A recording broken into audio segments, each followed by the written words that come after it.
പത്തനംതിട്ട മൈലപ്രയിൽ വ്യാപാരിയെ ദുരൂഹ സാഹചര്യത്തിൽ മരിച്ച നിലയിൽ കണ്ടെത്തി. മൈലപ്ര സ്വദേശി ജോർജാണ് മരിച്ചത്. മോഷണ ശ്രമത്തിനിടയിലെ കൊലപാതകമെന്നാണ് സംശയം. വിവരങ്ങളുമായി മിഥുൻ മുരളി ചേരുന്നുണ്ട്. മിഥുൻ, എപ്പോഴാണ് സംഭവമെന്നുള്ളതാണ് അറിയാൻ കഴിയുന്നത്? ഈ മോഷണ ശ്രമത്തിനിടയിൽ ഉണ്ടായ കൊലപാതകമെന്നാണോ പോലീസിന്റെ ഒരു നിഗമനം?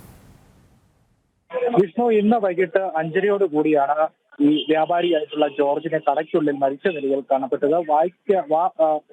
മൂടിക്കെട്ടിയ നിലയിലായിരുന്നു മൃതദേഹം കാണപ്പെട്ടത്. പുനലൂർ മൂവാറ്റുപുഴ റോഡിനോട് ചേർന്നുള്ള ഭാഗത്ത് വർഷങ്ങളായി കട നടത്തുന്ന ആളാണ് ഈ 73 വയസ്സുള്ള ജോർജ്. ഇദ്ദേഹം 6 മണിയോട് കൂടി തിരികെ വീട്ടിലെത്തുന്നതാണ്. പക്ഷേ ഇന്ന് വീട്ടിലെത്താതായതോടെ കൊച്ചുമകൻ അന്വേഷിച്ച് കടയ്ക്കുള്ളിൽ എത്തിയപ്പോഴാണ് ഇങ്ങനെ ദുരൂഹ സാഹചര്യത്തിൽ കടയ്ക്കുള്ളിൽ കൈകാലുകൾ കെട്ടി വായിൽ തുണി തിരികിയ നിലയിൽ ജോർജിന്റെ മൃതദേഹം കാണുന്നത്. കടയിലെ CCTVയുടെ ഹാർഡ് ഡിസ്കും എടുത്തു മാറ്റിയ നിലയിലാണ്. പോലീസ് പരിശോധനയിൽ അങ്ങനെ ഒരു സംഭവം കൂടി കാണുന്നത്. മോഷണത്തിനിടയിലുള്ള കൊലപാതകം എന്നാണ് പ്രാഥമിക നിഗമനം പോലീസിന്റേത്.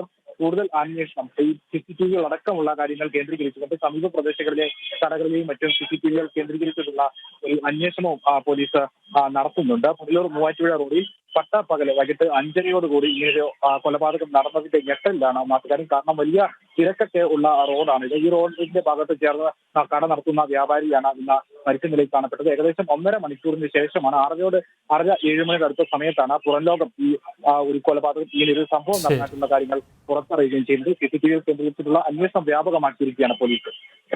പത്തനംതിട്ട മൈലപ്രയിലാണ് വ്യാപാരിയെ മരിച്ച നിലയിൽ കണ്ടെത്തിയത്. മോഷണ ശ്രമത്തിനിടെയുള്ള കൊലപാതകമെന്നാണ് പോലീസിന്റെ നിഗമനം. മിഥുൻ മുരളിയാണ് വിശദാംശങ്ങൾ നൽകിയത്.